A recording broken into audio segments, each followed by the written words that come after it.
नमस्कार। Capital TV के खास प्रोग्राम खबरों की खबर में आपका स्वागत है।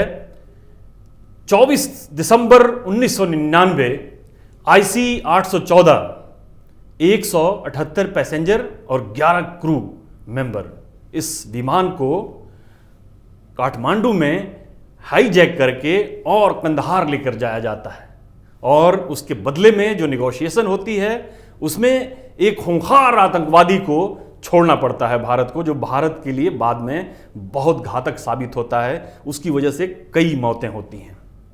अब खबर है कि जिन लोगों से भारत ने वहां पे निगोशिएट किया था उस हाईजैकिंग कांड में, अब वो लोग यूनाइटेड स्टेट्स के साथ यानी अमेरिका के साथ शांति समझौते के ऊपर हस्ताक्षर करने वाले हैं।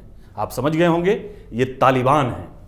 तालिबान के साथ अमेरिका का समझौता करीब करीब तय हो गया है और एक हफ्ते में अगर तालिबान जो है वायलेंस को डीएस्केलेट करते हैं यानी वायलेंस कम कर देते हैं, हिंसा कम हो जाती है उनकी तरफ से अफगानिस्तान के जिन क्षेत्रों में उनका नियंत्रण है या जो सरकार के नियंत्रण वाले जो क्षेत्र हैं उसमें, तो तालिबान के साथ अमेरिका का ये शांति समझौता मुकम्मल हो जाएगा, इस पर हस्ताक्षर हो जाएंगे। अब सवाल ये उठता है कि तालिबान जो है वो कौन है, कहां से आए हैं, इसके बारे में तो बहुत सारी चर्चाएं हो गई हैं। लेकिन तालिबान के साथ जो पाकिस्तान का जो रिश्ता है और पाकिस्तान जो अफगानिस्तान में पिछले कई वर्षों से ये कोशिश कर रहा था कि अफगानिस्तान में वो किसी तरह से वो इंटर करे, क्या पाकिस्तान जो है उसमें इंटर करने में कामयाब हो जाएगा तालिबान के हवाले से? क्या भारत सरकार जिसका संबंध जो है अभी मौजूदा वहां सरकार है अशरफ गनी की, या जो भी एक यूनिटी गवर्नमेंट है उसके साथ बहुत ही मधुर संबंध हैं अफगानिस्तान के, तो क्या भारत पाकिस्तान को इतनी आसानी से अफगानिस्तान में इस समझौते के थ्रू घुसने देगा? जब तालिबान का नाम आता है तो कंदहार का नाम तो आता ही है, साथ में एक बामियान का बुद्धा का भी हमें नाम सुनाई देता है। उसकी भी एक तस्वीर नज़र आती है कि किस तरह से तालिबान ने बामियान के एक जो वर्ल्ड हेरिटेज साइट था उसको किस तरह से तोप से उड़ा दिया था। वो सारी चीज़ें अभी वो हैं। इसके अलावा जो वहाँ पे औरतों के साथ जिस तरह की जुल्म और ज़्यादती हुई, जिस तरह से उनको एक तरह से कैद कर दिया गया, वर्चुअली कैद कर दिया गया तालिबान के शासन के द्वारा, क्या फिर उसकी पुनरावृत्ति होगी? ये सारी चीज़ें जो हैं इस समझौते के साथ सामने आ रही है। लेकिन मोदी सरकार जो है, मोदी सरकार भी इस पर, हालांकि आधिकारिक तौर पे कोई बयान नहीं आया है कि तालिबान के साथ जो है जो ये समझौते हो रहे हैं। हालांकि भारत ने अपनी चिंता पहले भी जाहिर की है इस मसले को लेकर और इस पर अमेरिका से उसने दो टूक शब्दों में भी कहा है कि तालिबान के साथ समझौता जो हो रहा है इसमें जो वहां की सरकार है या जो शासन व्यवस्था है उसमें किसी तरह का फेरबदल नहीं होना चाहिए। भारत हालांकि अफगानिस्तान में जो अफगानिस्तान के रिकंस्ट्रक्शन का जो प्रोसेस चल रहा है, जो उसके पुनर्निर्माण की प्रक्रिया जो चल रही है, उसमें भारत एक बड़ा प्लेयर है, एक बड़ी भूमिका भारत की है। भारत इस देश में एक बड़े प्लेयर के रूप में वहाँ पे एक बड़ा इन्वेस्टर जो है उस देश का भारत बना हुआ है। तो भारत किसी भी तरह से न चाहेगा कि पाकिस्तान की मुदाखलत वहाँ पे हो। तो पाकिस्तान की मुदाखलत को कम करने के लिए भारत की तरफ से क्या प्रयास हो रहे हैं? अभी आपने देखा कि FATF में पाकिस्तान को किस तरह से भारत ने एक तरह से कॉर्नर किया, उसकी तमाम कोशिश के बावजूद कि ग्रे लिस्ट से बाहर आ जाए, भारत ने उसको ग्रे लिस्ट में अभी बरकरार रखा है और 4 महीने की मोहलत दी गई है FATF की तरफ से। अगर 4 महीने में पाकिस्तान अपनी नीतियों में सुधार नहीं करता है, यानी आतंकवाद के खिलाफ जो है कार्रवाई करते हुए नहीं दिखता है, तो पाकिस्तान को ब्लैक लिस्ट कर दिया जाएगा। इसके अलावा जो ये पूरी प्रक्रिया जो चल रही थी कतर में, भारत इससे कभी भी एलूफ नहीं था, अलग नहीं था। ज़िल्मे खलीलजाद जो अमेरिका के वार्ताकार थे इस पूरे मसले को, वो बार बार दिल्ली आए। इसके अलावा कहीं भी भारतीय जो विदेश मंत्री से किसी अंतर्राष्ट्रीय मंच पे मुलाकात हुई तो हर जगह इसकी ब्रीफिंग उन्होंने भारत के साथ दी। भारत को इसमें पूरी तरह से इसमें पोस्टेड रखा गया है, भारत को अलग थलग नहीं किया गया। भारत हर मसले में इसमें है। लेकिन पाकिस्तान जो है, इसका तालिबान के साथ अमेरिका की वार्ता में पाकिस्तान की एक बड़ी भूमिका रही है। भारत को सबसे बड़ा डर इसी बात का है कि तालिबान जो है वो पाकिस्तान के एक प्रोडिजी हैं, पाकिस्तान ने उनको पुश किया हुआ है और तालिबान अफगानिस्तान की सरकार अभी भी अभी भी ये आरोप लगाती है कि जो पाकिस्तान में जो शरणार्थी शिविर हैं अफगानिस्तान के लोगों के, उस शरणार्थी शिविरों से पाकिस्तान की आईएसआई अभी भी रिक्रूट तैयार करती है तालिबान के लिए, और वहीं से उनको एक ऊर्जा मिलती है, एनर्जी मिलती है, एक ह्यूमन रिसोर्स जिसको कहते हैं आतंकवाद के लिए, वो पाकिस्तान से सप्लाई होता है उनके शरणार्थी शिविरों से। तो ऐसे में अब भारत के सामने जो बड़ी चुनौती है वो ये है कि वो कैसे पाकिस्तान को तालिबान के थ्रू घुसने से रोके।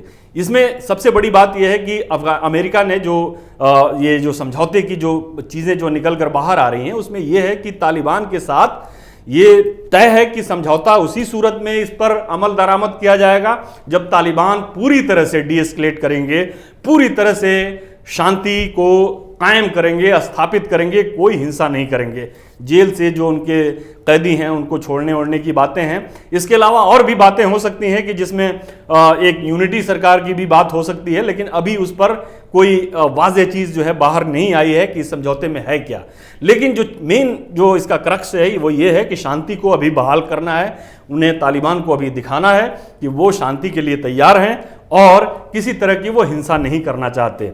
तो इसमें एक चीज़ ये हो गई। दूसरी चीज़ ये है कि भारत ने जो अपनी शर्तें रखी हैं अमेरिका के सामने वो ये हैं कि अफगानिस्तान में किसी तरह से वो तालिबान वाली पुनरावृत्ति नहीं होनी चाहिए, कि जो औरतों को के जो अधिकार हैं उसका हनन नहीं होना चाहिए, मानवाधिकार का हनन नहीं होना चाहिए। जाहिर है कि तालिबान का एक कह लीजिए उनके लिए काफ़ी एक उनके दिल के करीब जो मामला है वो ये है कि औरतों को किसी तरह से स्कूल नहीं जाने दें, उनको घर के अंदर कैद कर दें, उनको बुर्के में कैद कर दें। ये तालिबान के लिए सबसे एक अजीज मसला है। भारत ने इस पर एक स्पष्ट रूप से अमेरिका से कहा है कि वो इस मामले में जो है तालिबान की बात को नहीं माना जा सकता है और नहीं मानना चाहिए। अमेरिका ने भी इस बात पे कुछ स्पष्टीकरण। लेकिन दूसरी चीज़ है, अभी इस समझौते के लिए जो टाइमलाइन है उससे पहले डोनाल्ड ट्रंप भारत आ रहे हैं। भारत ने हालांकि इस पर कोई स्पष्ट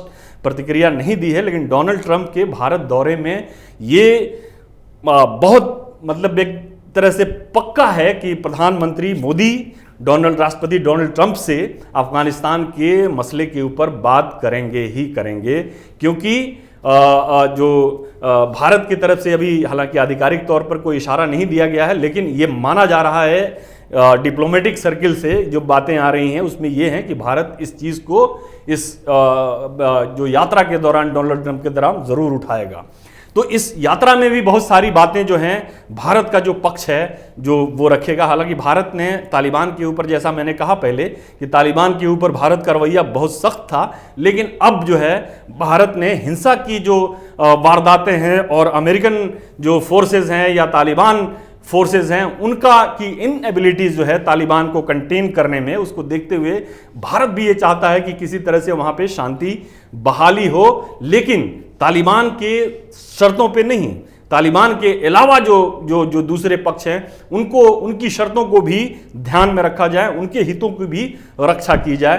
तो भारत ने अपना स्टैंड थोड़ा सा नरम किया है, लेकिन फिर भी डायरेक्टली तालिबान के साथ भारत बात करने के लिए कभी आगे नहीं गया है। हालांकि जो जैसे बैक चैनल डिप्लोमेसी जिसको कहते हैं, बैक चैनल डिप्लोमेसी में भारत तालिबान को इंगेज किया है। ख़ासतौर पर जो रूस के अंदर जो चाइना, रूस और तालिबान की जो वार्ता थी उसमें भारत के भी कुछ प्रतिनिधि थे, लेकिन वो कहा जाता है कि वो अनऑफिशियल प्रतिनिधि थे। लेकिन इसके अलावा भी कतर के अंदर भी भारत ने कुछ डिप्लोमेटिक बैक चैनल डिप्लोमेसी से तालिबान से संपर्क साधने की कोशिश की थी, जब डोनाल्ड ट्रंप ने ये साफ कर दिया था कि वो जो है किसी भी कीमत पर अफगानिस्तान से अपनी फौजों को राष्ट्रपति चुनाव से पहले वापस बुला लेना चाहते हैं।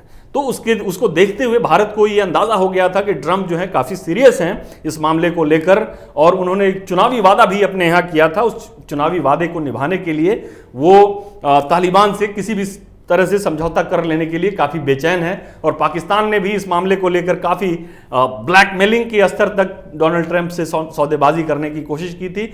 लेकिन उसे जो कश्मीर में भी की थी और कश्मीर के बाहर FATF में भी किया था, लेकिन हर जगह उसे उतनी कामयाबी नहीं मिली जितनी पाकिस्तान इसको लेकर उम्मीद कर रहा था कि अमेरिका उसकी मदद करेगा। लेकिन अब जो चुनौती जो है वो ये है कि क्या तालिबान के आने के बाद पाकिस्तान की अफगानिस्तान में पकड़ मजबूत हो जाएगी? क्या भारत की जो पकड़ जो है वो कमज़ोर हो जाएगी? या भारत का जो वहाँ पे स्थिति है, भारत ने जो इन्वेस्ट कर रखा है वो उसका इन्वेस्टमेंट जो है वो खतरे में पड़ जाएगा? या पूरे जो जियोपॉलिटिक्स जो है, जो क्षेत्र का जियोपॉलिटिक्स है, उसमें अफगानिस्तान जो है एक महत्वपूर्ण स्थान रखता है, जिसको जो एक जियोपॉलिटिकल लैंग्वेज में ग्रेट गेम भी कहते हैं। ग्रेट गेम जो है वो एक जो ब्रिटिश टाइम में था, उसके बाद अब जो है ये ग्रेट गेम का हिस्सा अभी भी अफगानिस्तान बना हुआ है। Central Asia, Russia, China, Bharat, Pakistan, America सब इस ग्रेट गेम, तो क्या वो ग्रेट गेम जो है वो इस तालिबान के आने के बाद वो ख़त्म हो जाएगा, किसी तरह की कमी होगी? ये सारे सवाल जो हैं वो बने हुए हैं। लेकिन एक चीज़ जो तय है कि जिस तरह से पाकिस्तान को अमेरिका ने या वेस्टर्न कंट्रीज़ ने जिस तरह से उसकी गले को पकड़ा है, ख़ास तौर पर उसकी फाइनेंशियल स्थिति को देखते हुए उसको जो FATF के थ्रू जो है उसको पकड़ने की कोशिश की है, उसे नहीं लगता है कि तालिबान को पाकिस्तान जो है किसी भी तरह से अफगानिस्तान में एक मजबूत मिलिट्रीली चैलेंज करने के लिए किसी भी तरह से उसको छोड़ने की इजाज़त देगा। ट्रंप एक बार जो है तालिबान से अपनी वार्ता को रद्द कर चुके हैं, तो ये भी कोई तय नहीं है कि ये जो समझौता हो रहा है, ये समझौता अगर इससे वायलेंस नहीं रुकती है, अफगानिस्तान में फिर से एक गृह युद्ध की स्थिति बनती है, तो एक बार फिर इस समझौते को डोनाल्ड ट्रंप वो तोड़ सकते हैं। लेकिन भारत की स्थिति जो है वो पहले की जैसी नहीं होगी, इसमें कोई शक नहीं है कि जो सोवियत यूनियन के निकलने के बाद जो अफगानिस्तान में भारत की स्थिति हो गई थी, या फिर तालिबान के आने के बाद भारत की स्थिति हो गई थी, वो स्थिति फिलहाल अफगानिस्तान में नहीं बनने वाली है और पाकिस्तान की भी वो स्थिति नहीं होने वाली है। फिलहाल के लिए इतना ही, इजाज़त दीजिए, नमस्कार। अगर आपको हमारा वीडियो पसंद आया हो तो इसे लाइक करें, हमारे चैनल को सब्सक्राइब करें और हाँ, बेल आइकन दबाना ना भूलें ताकि आप तक हमारे वीडियो की नोटिफिकेशन पहुंचती रहे। आप अपना सुझाव हमें कमेंट बॉक्स में दे सकते हैं। हमारे साथ जुड़ने के लिए शुक्रिया।